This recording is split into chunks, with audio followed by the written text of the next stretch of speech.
시편 78편 1절부터 8절까지 한 절씩 교독하겠습니다. 내 백성이여 내 율법을 들으며 내 입의 말에 귀를 기울일지어다.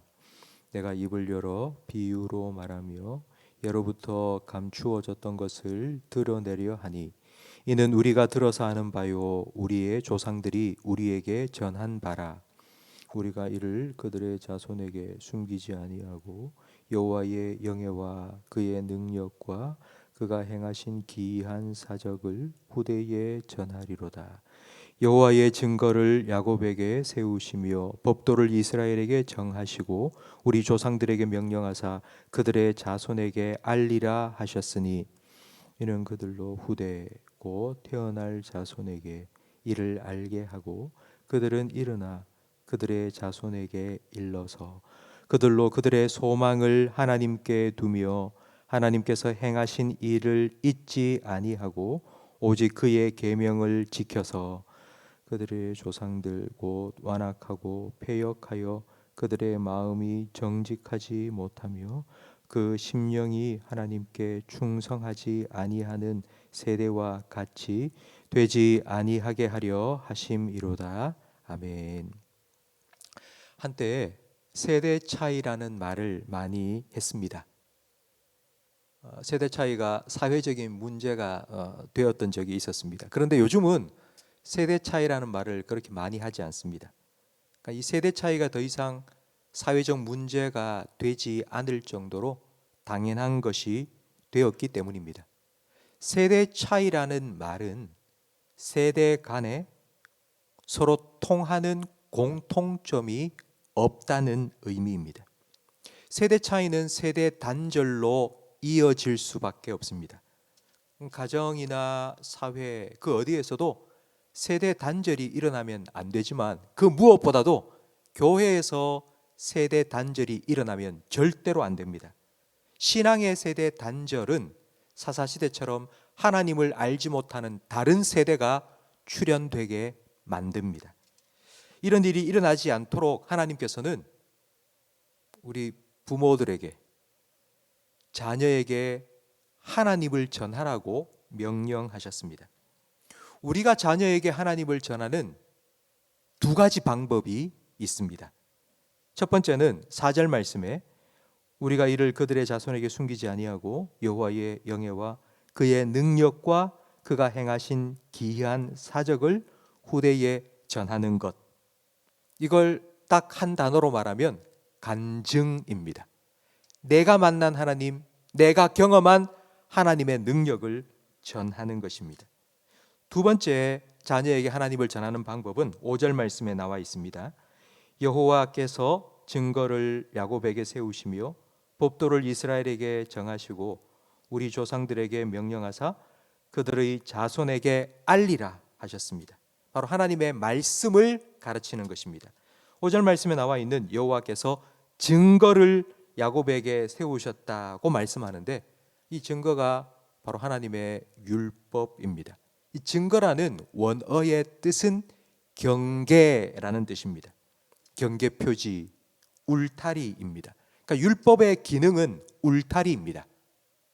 이방인과 하나님 백성 사이를 가르는 경계가 바로 하나님의 말씀입니다. 넘어가면 이방인이고 그 말씀 안에 거하면 하나님의 백성입니다. 간증과 말씀은 두 가지 다 필요합니다. 성도 여러분, 여러분에게는 여러분의 자녀에게 전해줄 신앙의 간증이 있습니까? 여러분에게는 자녀에게 가르쳐줄 하나님의 교훈이 있습니까? 하나님을 전하기 위해서 먼저 우리가 하나님을 만나야 되고 우리가 하나님의 말씀을 들어야 합니다. 다음 세대를 살리기 위해서 먼저 우리 세대가 살아나야 합니다. 내리사랑이듯 신앙도 내리신앙이어야 합니다. 이것이 하나님의 원리입니다. 그러니까 하나님께서는 왜 이런 방법으로 다음 세대에게 신앙이 전해지도록 하셨을까요? 왜?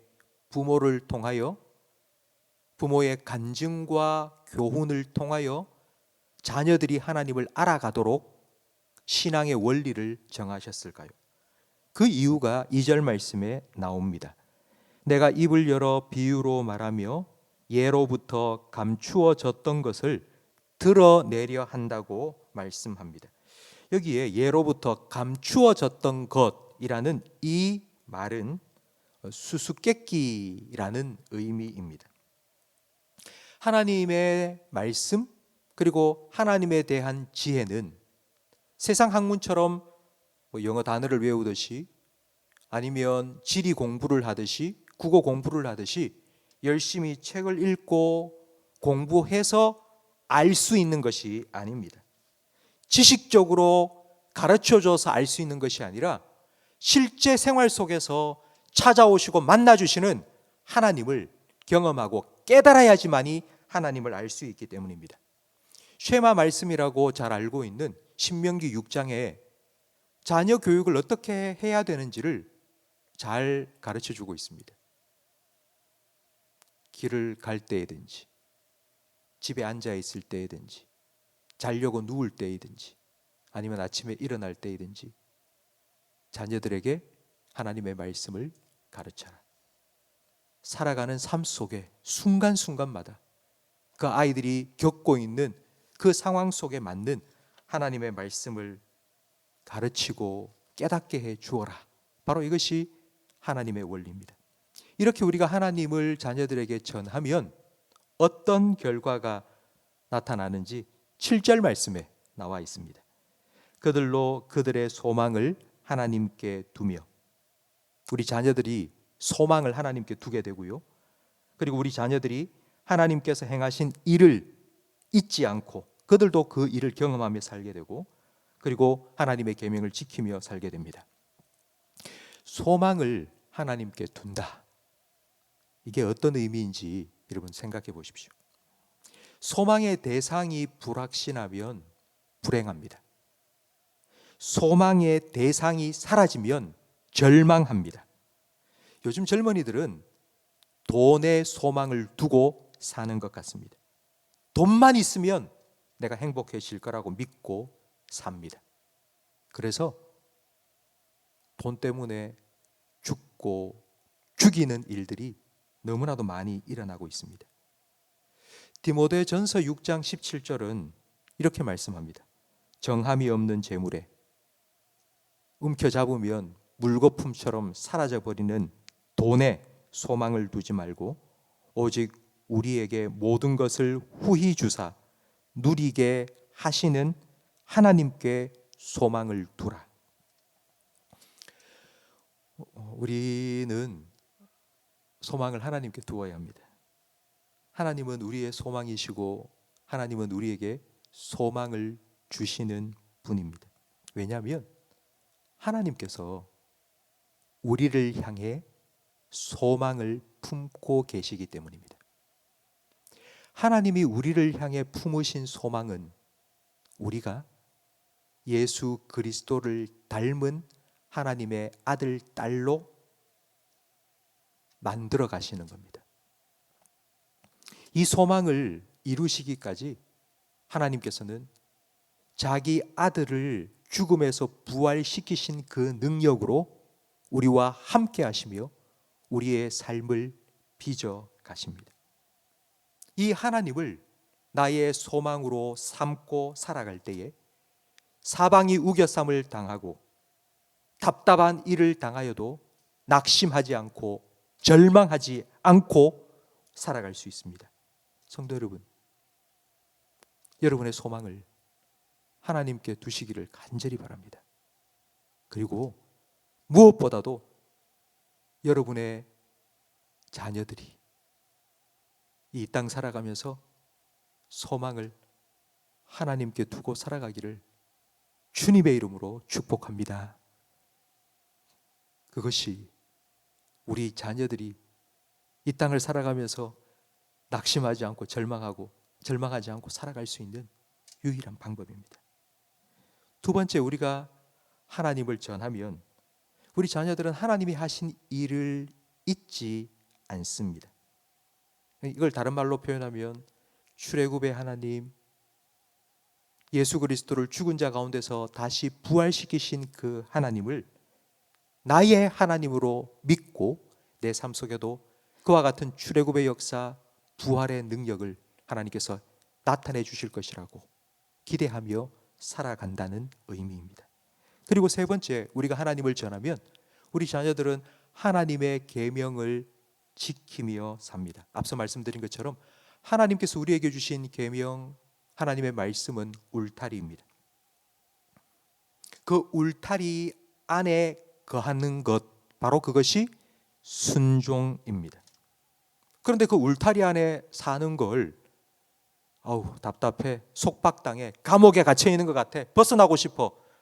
벗어나면은 이제 탕자처럼 됩니다. 그러나 속박당하는 것이 아니라 암탉이 그 날개 아래 병아리를 품는 것처럼 하나님의 날개 그늘 아래, 하나님의 보호하심 안에 거하는 것이라는 것을 믿고 하나님의 계명에 순종하며 하나님의 말씀의 인도함을 따라 살아갈 수 있는 자녀가 되는 것, 바로 그것이 우리가 자녀에게 말씀을, 하나님을 전할 때 하나님께 주시는 축복입니다. 우리는 품 안의 자식이라는 말을 합니다. 품 안의 자식이라는 말은 내 품 안에 있을 때만 자식이라는 말입니다. 자녀가 집 떠나면 어떻게 사는지, 뭘 하는지 우리는 볼 수도 없고 알 수도 없습니다. 그렇게 우리 품을 떠나는 자녀들을 하나님께 맡겨드리십시오. 살아계신 하나님, 그 하나님을 나의 하나님으로 믿고 그 하나님께 소망을 두고 그 하나님의 말씀에 순종하며 살아갈 수 있는 그런 자녀로 키우는 것, 그걸 위하여서 우리가 알고 있는 하나님, 우리가 믿고 있는 하나님, 내가 경험한 그 하나님, 그걸 전해주는 바로 이 신앙 전수는 우리가 자녀들에게 줄 수 있는 가장 큰 유산입니다. 100억, 1000억, 아파트 10채, 그거 자녀들에게 전해주는 것보다 모든 것을 후히 주시고 누리게 하시는 그 하나님, 그 하나님을 내 아버지로 믿고 살아갈 수 있는 신앙을 물려주는 것, 그것이 우리가 줄 수 있는 가장 큰 유산입니다. 성도 여러분, 최근에 여러분은 자녀들과 대화를 나눈 적이 있습니까? 여러분, 그 대화의 주제가 무엇이었습니까? 학교 성적? 아니면 정치 이야기? 아니면 경제 이야기입니까? 하나님에 대해서, 성경 말씀에 대해서 여러분 같이 이야기를 나누신 적이 있습니까?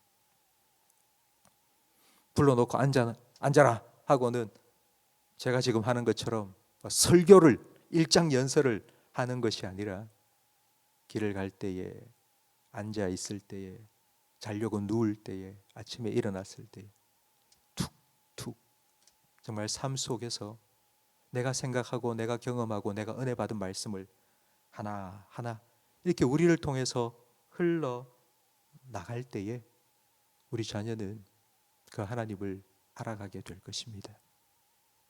그러려면 먼저 내가 하나님 만나야 됩니다.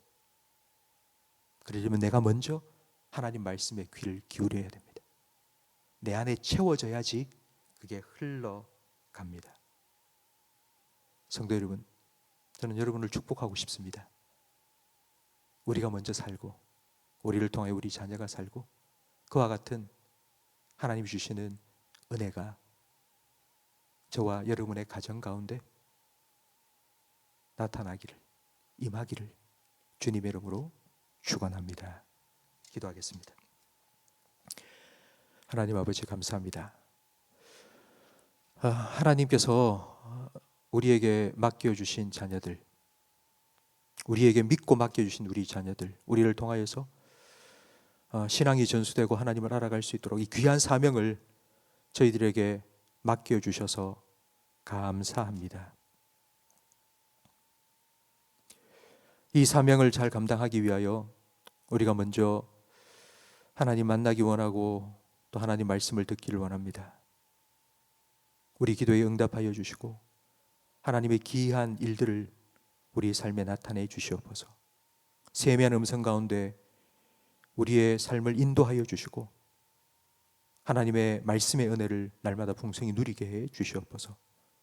그리하여서 우리를 통하여 내가 만난 하나님, 내가 들은 하나님의 말씀이 우리 자녀들에게 흘러가게 해주시고, 그리하여서 우리 자녀들이 그들의 입으로 아버지가 믿는 그 하나님이 나의 하나님이고 어머니가 믿는 그 예수님이 나의 주님이십니다 라는 고백을 꼭 들을 수 있도록 은혜를 베풀어 주시옵소서. 우리 자녀들이 살아계신 하나님을 나의 하나님으로 믿고 하나님께 소망을 두고 그 하나님의 말씀의 울타리 안에 거하여 하나님의 보호하심과 하나님의 복을 누리며 살아갈 수 있도록 하나님 우리 자녀들을 믿음으로 붙들어 주시고 은혜 베풀어 주시옵소서. 예수님 이름으로 기도합니다. 아멘. 하늘의